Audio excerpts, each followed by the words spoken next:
Saiba a tua realidade para você não querer ter coisa que não é para você. Todo homem deve ter o seu próprio teto, um lugar, o teu próprio chão, um lugar para falar que é seu. Que bênçãos recaem sobre o homem que tem sua própria casa.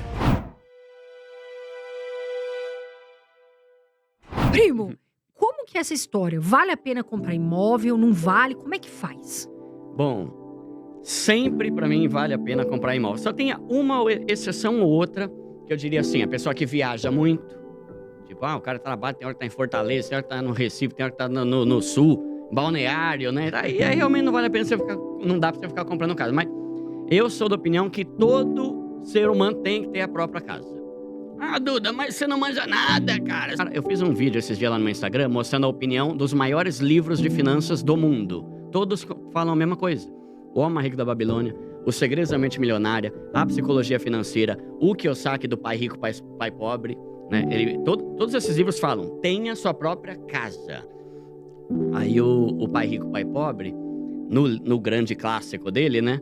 Ele fala sobre a casa, muitas vezes, não ser um ativo, ser um passivo. Aí todo mundo começou a falar, nossa, viu só? Ele é fera, hein? Ele é contra comprar casa própria. Aí ele escreveu um outro livro, que chama, acho que Cartas do Pai Rico, Pai Pobre, esclarecendo isso. Aí ele chega e fala, não, peraí.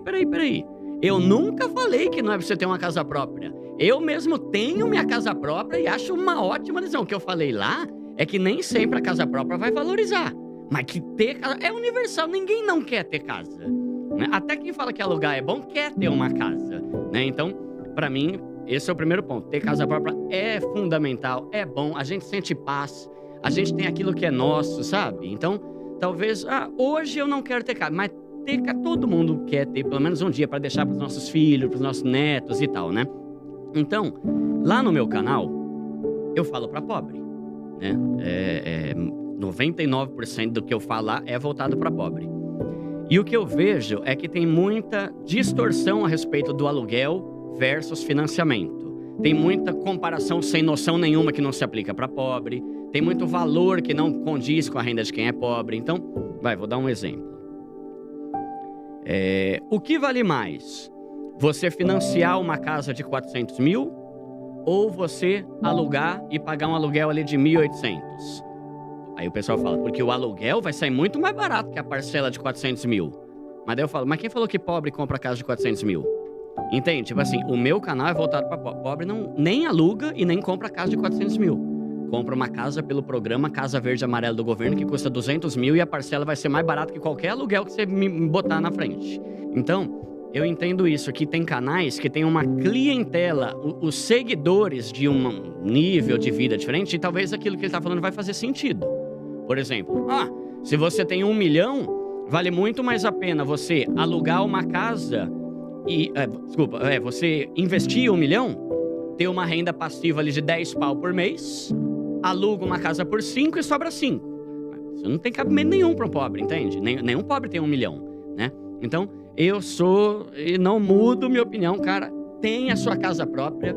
É o que o cara fala no livro O Homem Mais Rico da Babilônia, né? Tenha sua própria casa. Todo homem, ali generalizando o gênero humano, né? Todo homem deve ter o seu próprio teto, um lugar, o teu próprio chão, um lugar para falar que é seu. Aí ele finaliza falando que bênçãos recaem sobre o homem que tem sua própria casa.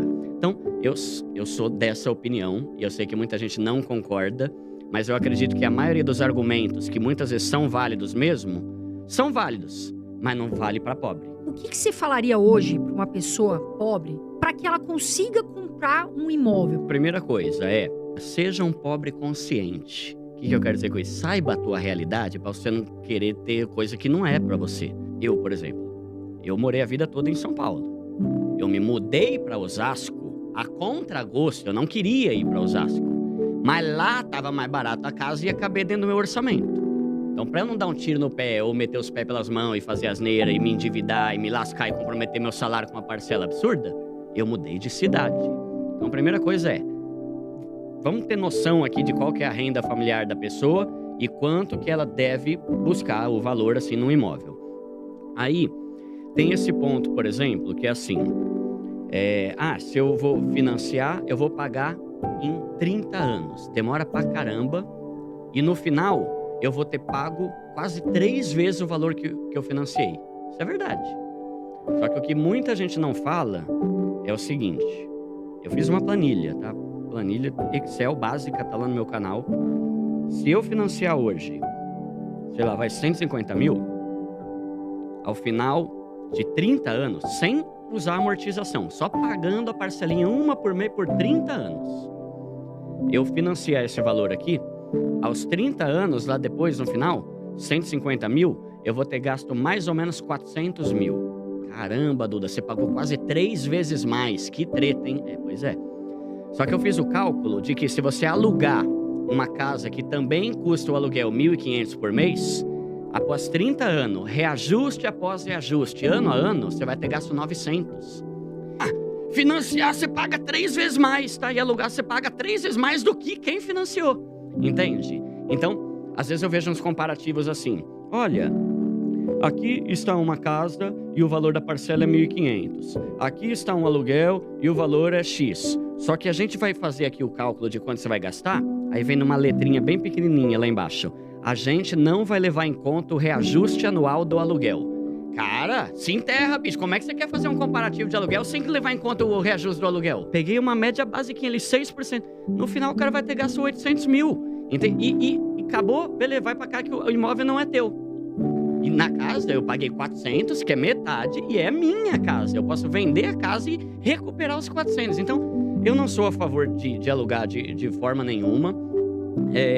Eu penso que a pessoa tem que buscar o máximo de informação para saber como baratear a coisa. Então, tem programa do governo. Tinha antigamente o Minha Casa Minha Vida, que depois mudou para o Casa Verde e Amarela, que agora, pelo que eu entendi, vai voltar a ser Minha Casa Minha Vida, com a mudança aí do presidente, né? Então, o que é o Casa Verde e Amarela? É um programa que vai te dar juros, tipo assim, metade do valor de uma casa normal.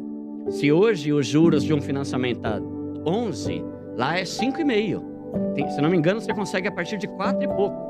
E ainda te ajuda com metade do valor da entrada, que é o tal do subsídio que o governo dá. Então, você pega ali, vou dar o meu exemplo. O meu apartamento lá custou 250 mil. Eu dei uma entrada, consegui um monte de benefício, paguei o valor e a minha parcela era 1.300 por mês. Eu pesquisei, sabe esses aplicativos Viva Real, Zap Imóveis, esse negócio de aluguel? Nenhum apartamento lá de Osasco era mais barato do que a parcela que eu pagava. Por pior que fosse. Tipo assim, uns apartamentos zoados, sabe? Que você olha a foto e fala, caramba, o cara não teve nem o trabalho de arrumar a casa pra tirar foto. Feio o imóvel. O valor da parcela do aluguel era mais caro do que o valor da parcela que eu tô pagando e que vai ser regressiva, né? Porque quando você financia, a parcela vai diminuindo mês a mês. O aluguel vai aumentando. Então é isso, sabe? É você pensar que tem que encaixar no seu orçamento. Pra mim, eu não vejo sentido. Quando que eu acho que vale a pena você viver de aluguel? Quando você tem uma grana reservada para que, se der ruim, você tem uma grana para comprar a tua casa.